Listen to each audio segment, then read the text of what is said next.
Tom, I'll let you. Elon, You you got a had question, Tom? mentioned yeah. Oh, just wanted to ask really quick.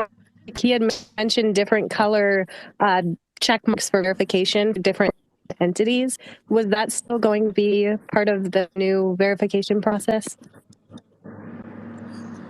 Yeah. So again, like the goal is like to say, how do you convey to people using Twitter as quickly as possible and as clearly as possible what they're seeing.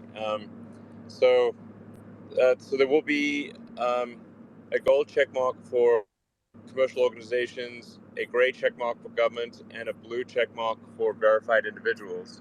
Um, and then there will also be an organizational affiliation um, logo. So like next to your check, if you, let's say, a verified user, if you are a professor at Stanford and Stanford is participating in identifying who is a professor, then there would be like a tiny Stanford logo that would appear next to your blue check mark.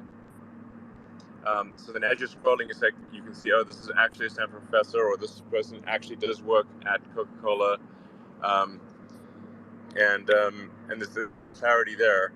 Will there be a process for this to apply for an organization for, let's say you're a part of a small news organization and you want to apply for this status? Will it be available to the public, or is this something that's going to be very selective?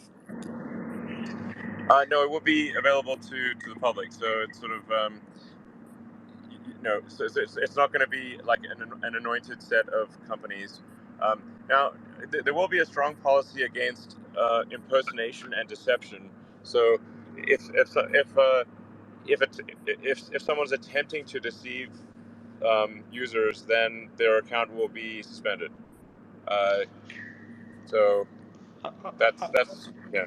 I've got a question here. I'll give it to Tom, just by a pretty notable person that doesn't want to disclose their identity, but it's a simple question. By the way, anyone that has a question, you could DM me. The team is checking all the DMs. The question is plans for crypto Twitter payments, whether it's going to be like WeChat or whether you have plans at all. Dogecoin. Yeah, exactly. Oh, hell yeah, Dogecoin to the moon. Doge to the moon. Yeah, I think we do want to have Twitter enable both regular payments and fiat currency, and make it easier to transact with crypto. Yeah. Okay, I've got another question here from a big YouTuber as well. Elon, one of the first. So they're asking, they want to bring YouTube creators to Twitter.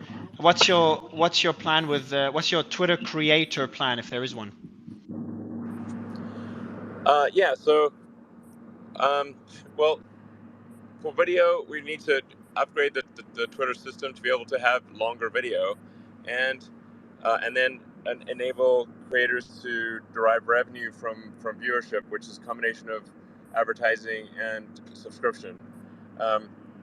So these are obviously things that need to happen. Like I said, in order for these to happen, like you could have a wish list a mile long, but if the engine of engineering is not fixed, the wish list is not. So that's why I am focused on fixing Twitter engineering first and foremost. In the absence of that, you could have a wish. Whatever you wish for cannot be done because the engineering is not working. Hey, I have a really great suggestion for you, Elon. And right after Kim, I'll let Tom jump in right after you. Just Tom, sorry for delaying it so much. Go ahead, Kim. Sorry. Yeah, you know how foreign media is labeled on Twitter often as like Russian-controlled, state-controlled media. Why don't we do the same thing in the US with all of these media organizations that are telling us go to war? This is all great. Like, why don't we label them as well, US government state media? No, I think that's a good idea. Because it's like SBF gave so much money to different media organizations that, and then they just write these puff pieces, and it's like, okay, we should be labeling that SBF affiliated media because it is. So, like if you're going to write a puff piece about someone who gave you a ton of money, then the public should know that you maybe have a bias. So yeah, I mean, I think it should be if if something is taking direction from the state, then that information should be made clear to the readers. Like who really has editorial control should be clear. Because that's all part of like trying to give users of Twitter the most accurate and truthful understanding of what's going on, and be able to calibrate what they read and see or hear on Twitter, to be able to calibrate the truthfulness as a function of where is it coming from, who is the author, who is controlling this from an editorial standpoint, and so then they can apply reasonable judgment in that case.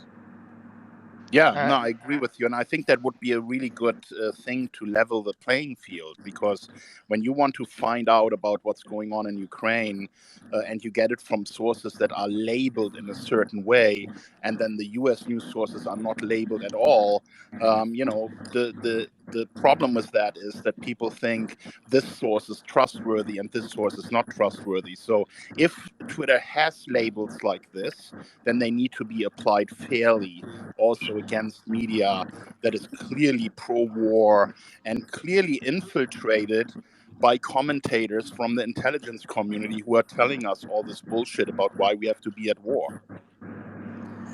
I agree. I mean, this is the maximum truth is the truth still set you free. So, yep, I agree.